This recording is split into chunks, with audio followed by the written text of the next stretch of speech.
ഒരു നാർസിസ്റ്റിനെയോ ടോക്സിക് പേഴ്സണെയോ ഞാൻ സ്നേഹിച്ചുകൊണ്ട് മാറ്റിയെടുക്കും, അല്ലെങ്കിൽ എനിക്കവരെ മാറ്റിയെടുക്കാൻ പറ്റും എന്ന് കോൺഫിഡൻ്റ് ആയിട്ട് മുന്നോട്ട് പോകുന്ന ആളുകളുണ്ടാവും. എല്ലാ വേദനയും പ്രശ്നങ്ങളും എല്ലാം അഡ്ജസ്റ്റ് ചെയ്ത് മിണ്ടാതെ കേട്ട് അങ്ങനെ പോകുന്ന ആളുകൾ.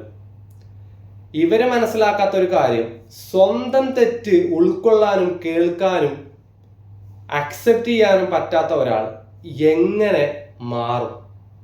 നിങ്ങൾക്ക് അവരെ എങ്ങനെ മാറ്റിയെടുക്കാൻ പറ്റും?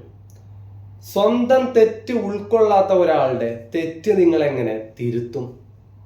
ഇങ്ങനെ ഒരുപാട് ചോദ്യങ്ങൾ അതിൽ ബാക്കിയുണ്ട്.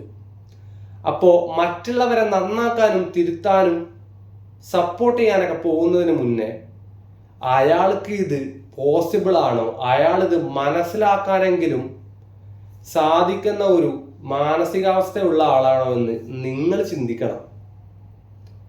എല്ലാവരെയും ഒന്നും നിങ്ങളെ കൊണ്ട് മാറ്റിയെടുക്കാൻ പറ്റില്ല. എല്ലാവരും മാറാൻ വേണ്ടിയിട്ട് ജീവിക്കുന്നവരല്ല. ചിലർക്കൊക്കെ ആ ടോക്സിക് ആയിട്ടുള്ള ബിഹേവിയർ കൊണ്ട് ജീവിക്കാനായിരിക്കും ഇഷ്ടം. അവരെ നിങ്ങൾ എങ്ങനെ മാറ്റിയെടുക്കാൻ ശ്രമിച്ചാലും നിങ്ങളുടെ മുന്നിൽ കുറച്ച് ദിവസം വേണമെങ്കിൽ അഭിനയിച്ച് കാണിക്കും, ഞാൻ മാറി എന്നുള്ള രീതിയിൽ. അഭിനയം മാത്രം, മനസ്സിലാക്കിക്കൊണ്ട് മാത്രം ഓരോ ചോയ്സുകളും എടുക്കുക.